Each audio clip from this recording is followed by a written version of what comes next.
What's up, everybody? Hope you're all doing well. Feels good to be back here on YouTube now. It's been a little while since last video, just because the last 2 months or so have been really hectic and like just so much to do for me. Especially preparing for the Meinl Festival, which went well, by the way. It was super awesome being there. It was just an unreal experience.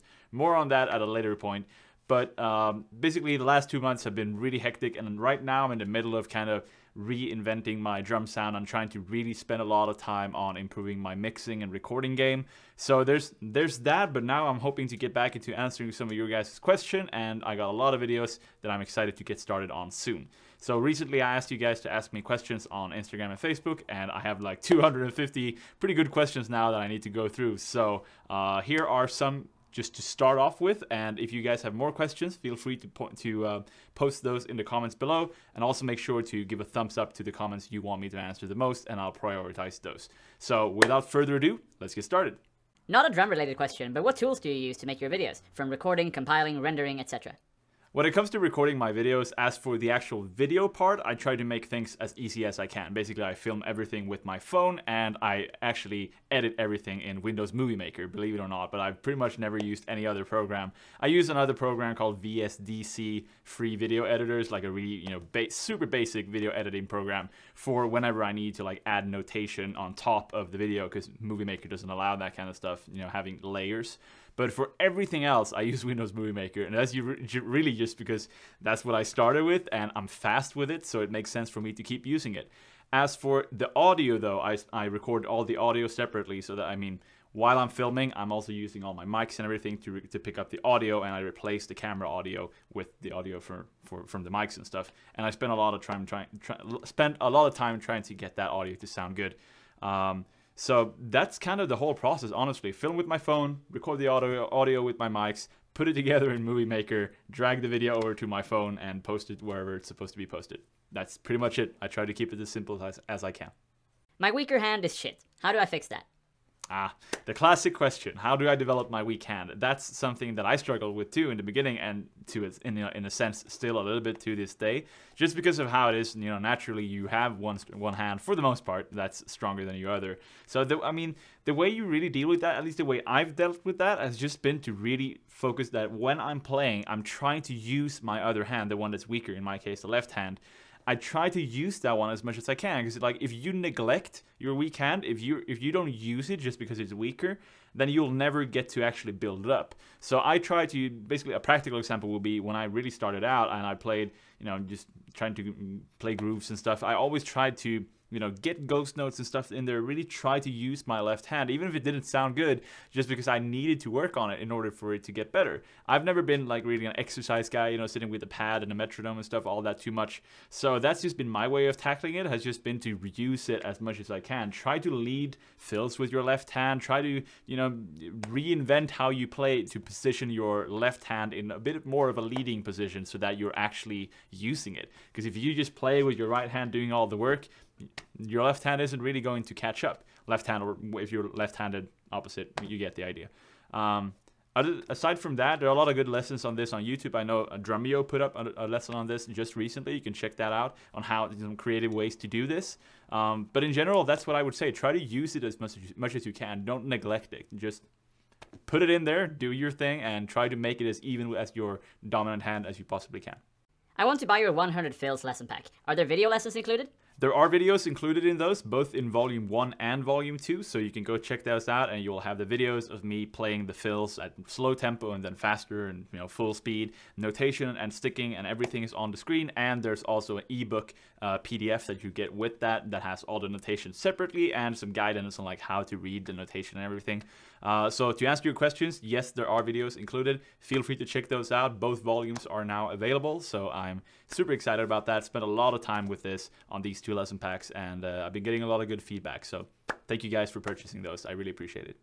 What's your favorite Mastodon album?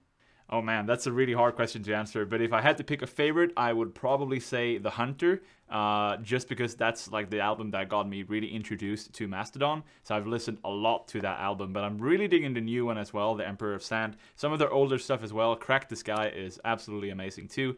But again, I think The Hunter is probably my favorite just because of how much I've actually listened to that one compared to the other albums. Do you have any tips on how to take the first step from quitting your boring office job to start spending your life with the drums? What should you think about? How do you even earn money that way so you can pay rent? Did you study music university after high school? And how did you become a drum teacher, even for kids so young?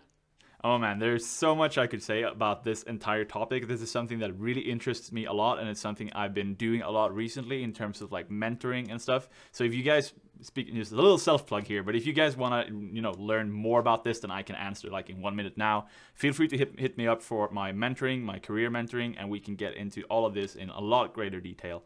But just to give you like a really quick answer to this, I would say like some of the first thing you really have to do is you need to find like a vision for yourself, like a big goal, your big dream that you want to reach, and really, have a clear understanding of what that is. Because before you have a destination, you can't start your plan to get there. So the next thing would be, okay, now I really know what I want to do. So in that case, maybe quit your boring office job and, start, touring the world as a, doing clinics or whatever your goal is. Nail that and then start working towards it. The way I've done that has been through social media, just grinding, making videos every day. But whatever it is you do, basically the transition that you're asking about from like a job or school or whatever to doing drums and music full time and living off of that is really making small sacrifices in the beginning. We all have 24 hours per day. It's a matter of how we spend them. Of course, some are more busy than others. But my point is, when you come home from work or when you come home from school, instead of sitting in the sofa, grabbing a beer and watching TV, get your ass off and practice. Make a video. Get your name out there. Constantly make these small sacrifices to use your time as efficiently as you can to get yourself out there.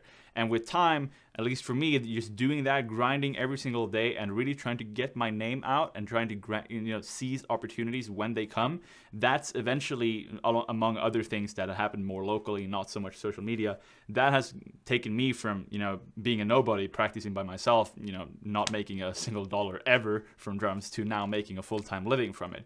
So in all honesty, just again, there's so much I could say, but just to really summarize it, it's all about that. Find your goal, really set up a plan for how to get there, and just start grinding. Like, you cannot half-ass it. You have to go all in. You have to dedicate your entire life if you really want that big of a change in your life. You just have to go for it. So I wish you all the best of luck in that. Again, if you guys want to get more specific, like actually help you a lot better than this answer, hit me up for the mentoring and we'll take it from there. Oh, and yeah, I completely forgot to answer your last two questions. Sorry about that. I did not study any music university after school. When I finished school when I was like 18 or 19, I think, I haven't studied anything from that. Since I finished school, I just straight away started working on my drum career, and then, from there on it went. But as for how I became a drum teacher, that was like a bit of a lucky coincidence that I had a conversation with another drummer here, and like we were just talking about everything music, and then suddenly he mentioned like, hey, by the way, I got called for this teaching job, blah blah blah. I couldn't take it. And I was like, give my number to that guy right now. I want that job. And it worked out, so I got that teaching job. So it was a bit of a coincidence, but it was also me realizing an opportunity and really grabbing a hold of it. So I don't know. That's pretty much it. Where do you live? I live in Sweden in a town called Mariestad, which has like 16,000 inhabitants or something like that. So it's pretty small and comfortable. It's really easy for me to do what I do from here because everything's so close and affordable and just comfortable for me to do what I do here. But a lot of you guys are asking if I'm from Iran because apparently, my name, my looks, and all of that. Basically, the short answer is my dad is from Iran. I was born and raised here in Sweden. I just visited Iran once when I was 6, and that's pretty much the end-all, be-all of my connection with Iran. But my name is apparently very Persian, so I deal with that a lot. But to answer your question again, I'm from Sweden. I live here. Town is called Mariestad. Will this be in the video? Yeah, I guess. Where do you see yourself in 5 years with your drumming? I mean, it's really hard to know for sure, but basically what I would want to do in 5 years from now would be kind of getting more into clinics. So basically at that point, I would want to, be all over the place, go all around the world doing drum clinics and stuff, just getting to meet fans and, see the world through music. I'm not really that much of a band drummer per se, so I don't know. I would want to go on a tour, like spend an entire year out on the road, but not, that's not necessarily my highest priority. I just want to work on myself and my own brand, my own name, and just build my drumming career from there. So in 5 years, I would also love to live in the United States. That's a long-term vision and goal that I have is to eventually make the move there somewhere later down the road. That's not really happening anytime soon, I think, but sometime in the future, hopefully within 5 years, I'll be in the United States doing clinics and just enjoying my drum career. Hopefully, I mean, there's no way to tell. We'll just have to wait and see what happens. How do I speed up my rudiments?